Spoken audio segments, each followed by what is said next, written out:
Support comes from the Missouri Forest Products Association, committed to conservation and careful management of the state's forests to make them more resilient and better habitats for wildlife. ChooseWood.com. It's Wednesday, January 24th. This is The Gateway. I'm Wayne Pratt. Illinois' 15,000 unionized home-based childcare workers are pushing for higher wages and retirement benefits. Advocates say they are essential to the entire economy. The childcare workforce is really the workforce behind the workforce. We'll report on those who care for other people's children in their homes in just a few minutes. Several members of the Missouri Freedom Caucus have been stripped of committee chairmanships by the leader of the state Senate. St. Louis Public Radio's Sarah Kellogg reports the action follows a more than 8-hour filibuster last week that blocked 25 gubernatorial appointments. The members stripped from their committee chairmanships are Republicans Rick Bratton, Bill Eigel, Denny Hoskins, and Andrew Koenig. Speaking after Senate President Pro Tem Caleb Brown's announcement of the committee changes, Bratton said he was, quote, tired of all the games being played. I think it's a show of inability to lead. A pro tem that comes to the floor last week and says he's never been punitive, yet on full display before you, shows the ultimate display of being punitive. Last Thursday, the Freedom Caucus filibustered for over 8 hours to hold up the approval of 25 gubernatorial appointments. Members of the caucus held them up because they want the Senate to move faster on making it harder to amend Missouri's Constitution. In Jefferson City, I'm Sarah Kellogg, St. Louis Public Radio. Governor Mike Parson will deliver his final State of the State address today. The annual speech to a joint session of the Missouri legislature gives Parson a chance to outline his priorities for the year. In the past, he has used it to call for a rebuilding of Interstate 70, raises for state employees, and investments in workforce development. St. Louis Public Radio will carry this afternoon's speech starting at 3. Secretary of State Jay Ashcroft is at odds with another Republican statewide official over taking Missouri out of a multi-state service aimed at ensuring the accuracy of voter rolls. State Auditor Scott Fitzpatrick's report criticizes Ashcroft for removing Missouri from the Electronic Registration Information Center.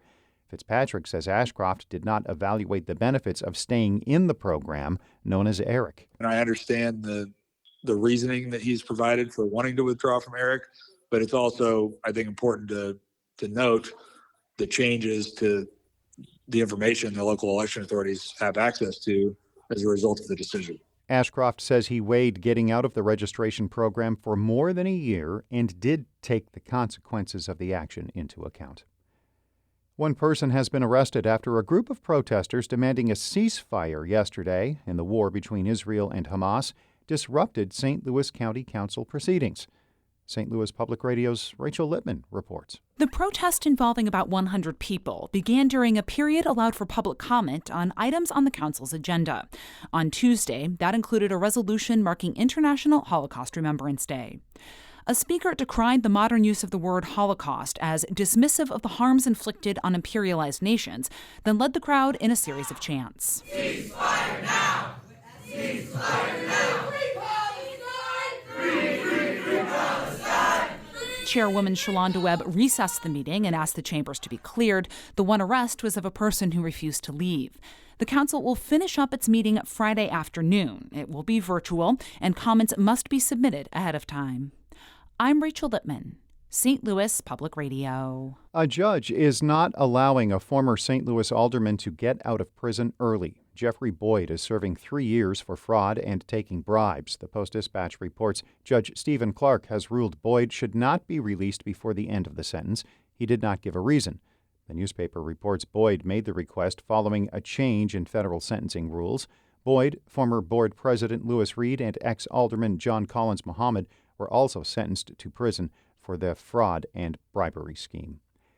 Southwest Airlines will now carry the opioid overdose reversal drug naloxone on flights.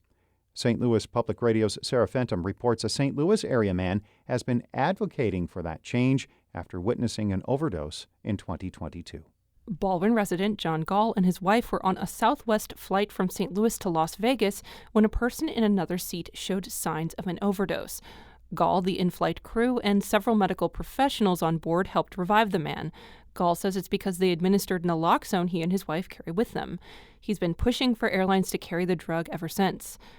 People who had experiences kept calling it the Lazarus drug. Well, I experienced it firsthand. I saw someone come back to life. United, Alaska Air, and other airlines already have naloxone on flights. Southwest officials say they're also updating their kits with auto-injectors of epinephrine for flight staff to use in case someone has an allergic reaction on board. I'm Sarah Fenton, St. Louis Public Radio. The Missouri Botanical Garden president is stepping down. Peter Weiss Jackson has led the organization for 14 years. He will transition to president emeritus after a new leader is chosen. The Missouri Botanical Garden will work with an international firm to search for the next president. The garden's Board of Trustees chair says there is no specific time frame for the transition.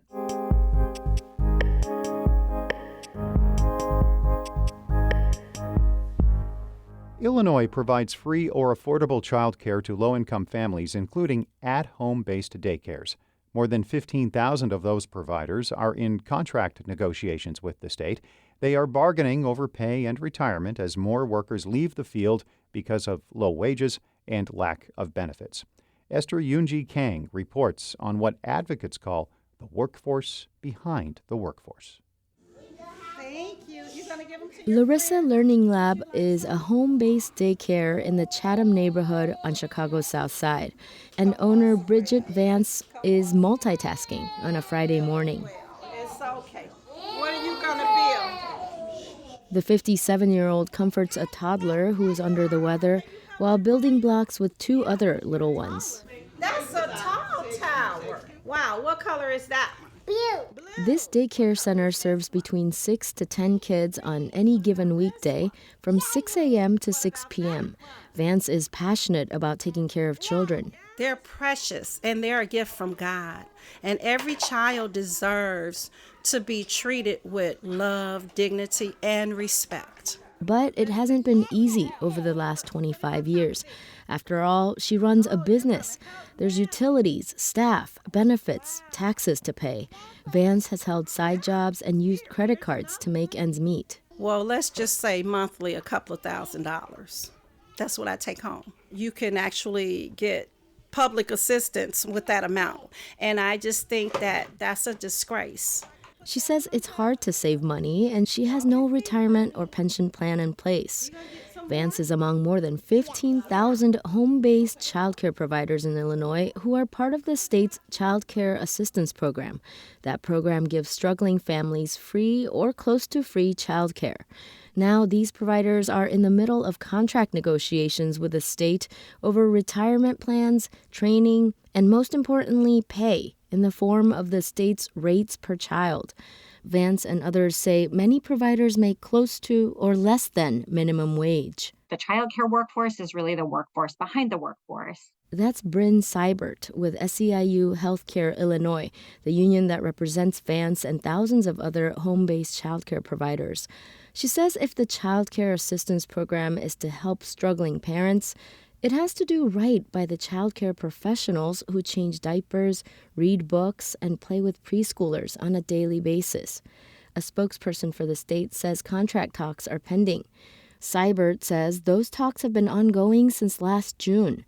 And with more and more workers leaving this field for better-paying retail and warehouse jobs, families are struggling to find childcare. Our childcare workforce is in crisis, and that's something that we're definitely seeing happening now. Mariana Soto Manning is president of Chicago's Erickson Institute, a graduate school in childhood development. She says a lot of home-based childcare providers, who are mostly women of color, offer longer hours, closer locations, and also what she calls culturally affirming care. She explains that as the kinds of interactions and linguistic responsiveness, the kind of food, the kinds of community connections, and most of all, the belief in the brilliance of children of color. Soto Manning says increasing wages and providing benefits for daycare operators would help address inequality. To right wrongs, to make sure that we are answerable for a historical disinvestment, we need to really think about removing barriers to access to childcare that meet families' needs. And she says to help providers like Bridget Vance have a living wage and a nest egg. I'm Esther Yunji Kang. Esther is a reporter at member station WBEZ in Chicago. The Gateway is a production of St. Louis Public Radio, a listener-supported service of the University of Missouri St. Louis. Music by Ryan McNeely of Adult Fur. I'm Wayne Pratt.